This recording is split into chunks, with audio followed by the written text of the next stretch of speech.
اس گناہ کے معاشرے میں، اس آلودہ معاشرے میں کسی نوجوان نے کل مجھے کہا مولانا آپ روزانہ کہہ رہے ہیں اپنی آنکھوں پہ کنٹرول کریں. کہتے ہیں مولانا ہم مجبور ہو گئے، ہم کیا کریں، ہم مجلس میں جاتے ہیں، کسی امام بارگاہ میں جاتے ہیں، وہاں پر بھی خواتین پردہ نہیں کرتی، بد حجاب ہو کر گھومتے ہیں، وہاں پہ کیسے کنٹرول کریں؟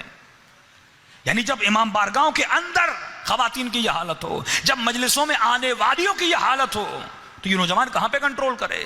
پھر وہی واقعہ امام رضا کا، وقت نہیں واقعات میں جاؤں گا بہت لمبا ہو جائے گا، کہ جس نے مولا رضا کے حرم کے اندر کسی نامحرم خاتون کو دیکھا، جب رات کو گھر گیا خواب میں امام رضا کو دیکھا کہ اندر جا رہا ہوں، مولا کرسی پہ تشریف فرما ہے، امام مجھے سلام کرتے ہیں، میں اپنے پاؤں سے مولا کی کرسی کو گرا دیتا ہوں کہ مولا زمین نوش ہو جاتے ہیں. جب صبح اٹھا روتا ہوا، گریے میں ڈوبا ہوا عالم دین کے پاس گیا. میں نے کہا مولانا میں تو امام کا بڑا احترام کرتا ہوں، یہ کیسا خواب ہے کہ جو میں نے دیکھا؟ فرمایا کل تو نے کوئی گناہ تو نہیں کیا تھا؟ سوچنے کے بعد کہا ہاں حرم گیا، امام کے حرم میں مولا کی قبر کے سامنے میں کسی نامحرم خاتون کو دیکھا. فرمایا یہ برابر ہے امام کے چہرے پر تماچے لگانے کے کہ حضور امام میں کوئی گناہ کرے. اب وہ خواتین جو مولا کی امام بارگاہ میں آئیں، جہاں پہ ذکر حسین ابن علی کریں اور وہاں پر پردہ نہ کریں، کہ ایک بال بھی اگر کوئی نامحرم مرد آپ کے بال کو دیکھتا ہے، مولا فرماتے اس کا گناہ بہت زیادہ ہے.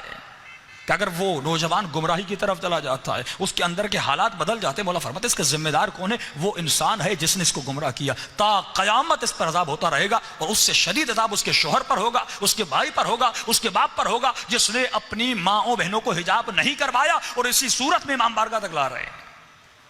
یہ مجلس صرف مزے کے لیے ہے، یہ مجلس صرف اپنے نفس کے لیے ہے، یہ امام حسین ابن علی کے لیے نہیں ہے. جس مجلس میں کہ مولا فرماتے میرے دو قاتل ہیں، ایک وہ قاتل جو میرے بدن کا قاتل ہے، ایک وہ قاتل جو میرے جسم کا قاتل ہے، دوسرا وہ قاتل جو میرے مقصد کا قاتل ہے. کشمر نے میرے جسم کو قتل کیا، ابن زیاد نے میرے جسم کو قتل کیا. تا قیامت کچھ لوگ ایسے ہوں گے جو میرے مقصد کو قتل کریں گے. مقصد حسین لآمر بالمعروف انہا اشہد انک قد اقمت الصلاۃ واتیت الزکاۃ امرت بالمعروف ونہیت عن المنکر. مولا یہ آپ کا مقصد ہے. انی سلم لمن سالمکم وحرب لمن حاربکم. مولا جو کچھ آپ نے کیا میں کرنے کے لیے تیار ہوں، جن سے آپ لڑے میں ان سے لڑنے کے لیے تیار ہوں. مولا گناہ سے لڑے، مولا بے حیائی سے لڑے، مولا شراب نوشی سے لڑے، مولا بدمعاشی سے لڑے. فرمایا جس معاشرے میں یہ کام ہو، فرض ہے ہر شیعہ کا، فرض ہے علی کے چاہنے والے کا کہ گناہ کو روکے، اپنے جوانوں کو گناہوں سے بچائے. کہ مولا فرماتے ہیں جس شخص نے اپنے نوجوان بیٹے کی تربیت نہیں کی، 15 سال کے بعد اگر یہ گناہ کرتا ہے، عذاب اس جوان کو بھی ہوگا، عذاب اس باپ کو بھی ہوگا. اور فرمایا جس شخص نے اپنی بیٹی کی شادی مال دنیا کی لالچ میں، شہرت کی لالچ میں آ کر کسی بے نمازی، کسی شرابی، کسی بدماش انسان سے کرا دی کیونکہ صرف وہ پیسے والا ہے، فرمایا اس کے نام اعمال میں لکھا جائے گا اس نے اپنی بیٹی کا قتل کر دیا.